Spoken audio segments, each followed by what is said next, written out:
Une poupoule à la télé. Il y a longtemps qu'on n'en avait pas parlé, Julie, tiens.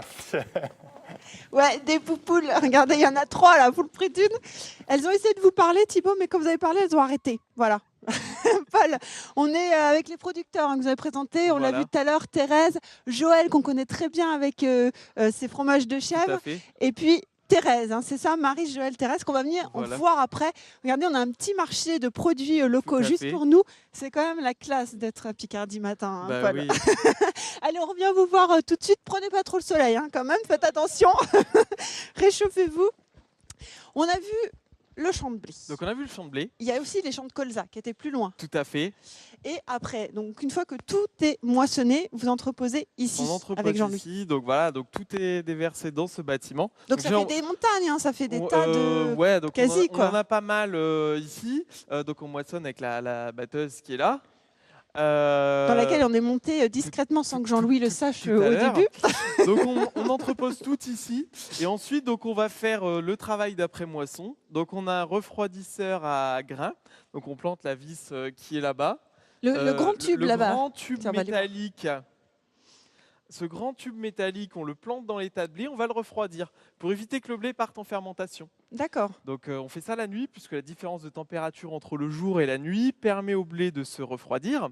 En fait, on aspire l'air chaud à l'intérieur du tas et l'air froid rentre de l'extérieur. Une fois que le blé est refroidi, on va utiliser cette machine pour nettoyer le blé. Donc c'est un cyclone puisque le blé sale rentre ici. Le blé propre va sortir ici et tout ce qui est paille, impureté va sortir ici par aspiration mécanique. Alors maintenant mécanisme parce qu'avant on le faisait au tamis. Oui, mais compte tenu des quantités, ça risque d'être très très long. Ça risque d'être compliqué, Jean-Louis, non? Et après, une fois que le blé est propre, on va le stocker dans ces grands sacs. Dans ces grands sacs, on obtient les grains propres prêts à faire de la farine. D'accord. Là, c'est celui de quand, Jean-Louis? Prenez votre micro. En fin de compte, c'est le blé qu'on a récolté à la récolte dernière. D'accord, et celui-ci va partir au moulin? Voilà. Il va partir au moulin. Donc on alimente le moulin par l'étage. Donc ça se passe là-haut. Et qui fait ça? C'est Jean-Louis? C'est toi? Il faut être deux pour monter parce qu'il faut une personne qui surveille à l'étage pour pouvoir guider la coulée des sacs dans la trémie. Et ensuite, il faut une personne qui manœuvre en bas les sacs. D'accord, c'est une autre façon de travailler les produits de la terre, ça maintenant, Jean-Louis, non? Oui. Il a fallu se former aussi au moulin ou c'est juste moi Paul? C'est moi qui après moi je regarde comment il fait, quand il n'est pas là, je l'ai tourné. D'accord. C'est moi qui ai fait la formation, je suis parti en Charente-Maritime pour me former à la meunerie fermière. D'accord. Puisqu'en Charente-Maritime, beaucoup de fermes sont équipées d'un moulin et dans chaque village, il y a un paysan boulanger. Bon, très bien, alors on a encore des choses à faire en Picardie, c'est ça? On a encore plein de choses à faire. On va se déplacer pour aller voir le moulin. Juste un mot, Jean-Louis, vous avez des appareils ultra modernes maintenant quand même. La moissonneuse là derrière, elle est quand même elle est dernière génération quand même. C'est du matériel assez récent.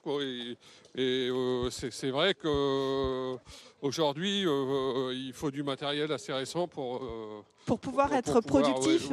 C'est ça? Ça va faire sortir de la qualité. Là, on est dans la boutique. Donc là, on est dans la avec petite les partie, derrière. réception des produits. Et on arrive là, la farine. On arrive au moulin, qui est derrière une baie vitrée. Comme ça, on peut l'exposer quand on a des visiteurs ici. Alors, le moulin farine, parce que cette semaine, c'est la semaine du pain. La fête du pain. Voilà. Et vous fabriquez de la farine pour faire des pâtisseries, mais aussi pour faire du pain. Voilà. Alors, c'est les particuliers qui font le pain. On a beaucoup de gens qui viennent ici acheter leur farine pour faire leur pain à la ferme. Donc, le blé arrive par ces 4 tuyaux, puisqu'on a 4 variétés de blé qui sont réparties et elles vont se mélanger dans la trémie ici. D'accord. Puisque pour avoir une bonne farine, c'est comme une recette de cuisine. Il faut bien tout mélanger. Et là, je vais vous faire démarrer le moulin. Et vous allez voir qu'on va fabriquer la farine. Donc le blé est mélangé ici. Il va tomber à l'intérieur des 2 pierres et s'écraser entre les 2 pierres qui tournent. Hop. Voilà. Je pose mon petit épi de blé ici. Je le récupérerai. Tu m'as dit qu'il y avait 4 variétés différentes de blé. C'est quoi en fait? Ou Jean-Louis, peu importe. De la pâche, du galibier, du caporne et du canrami. D'accord, c'est ce qui vous permet de faire la farine que vous proposez. Chaque variété apporte des caractéristiques particulières à la farine. Donc le goût, la couleur, la force qui nous permet d'avoir une bonne farine. Alors, dans la meule, enfin c'est ça on dit, meule La de meule pierre, de pierre, ça se passe comme ça là, hein, sur le... Je vais attendre Tout que à fait. Pascal redescende tout doucement. Le mécanisme donc est c'est expliqué comme dans le ici. petit moulin, on a notre trémie ici, on a les pierres qui écrasent et on obtient une farine complète. C'est relativement encore fait quasi à l'ancienne, la technique est la Voilà, même, hein, c'est c'est une ça, technique ancestrale. Et ensuite, on récupère la farine à l'intérieur. à l'intérieur. Donc, on a la bluterie, ce qu'on appelle la bluterie, où la farine est tamisée. Et la c'est fa- là où on est content de s'être habillé en Et noir. c'est- Et c'est là où on est content de s'être habillé en noir, parce que tu vas être toute blanche après. La farine est tamisée ici et coule en dessous. Et alors là, donc ça c'est la Donc farine. là, c'est la farine blanche pour le pain et les gâteaux. Et ici, tu récupères autre Et chose. ici, on récupère la farine complète qui est faite uniquement pour faire du pain complet. Voilà, c'est ici. Je Donc prends, tu hein, peux je me toucher, permets. hein, tu peux voilà. prendre. Voilà, on a une farine qui est très colorée, le pain complet est très intéressant pour la santé parce que très riche en fibres. D'accord, donc voilà, la possibilité. Rien n'est perdu, tout est gardé. Tout est gardé, voilà. Eh ben super, merci beaucoup Paul. En tout cas, nous avons fait voir comment. Voilà, j'en étais sûre, je le voyais faire. Voir comment fonctionnait ce moulin. Jean-Louis, on va aller faire les gâteaux maintenant. Oui, Vous allez venir alors avec là- moi vous avez rigolé ce matin quand je regardais. On va aller dans le labo derrière Thibaut et il paraît qu'on va faire des petits sablés. Je vous les ramènerai pour que vous les goûtiez les miens. Ouais, on la voit bien la farine. Oui, on la voit bien la farine. Allez, merci beaucoup Julie. Ça vous apprendra à faire des bisous à tout le monde avec du rouge à lèvres. C'est bien qu'il y a de temps en temps la roue tourne un petit peu. Allez, à tout à l'heure.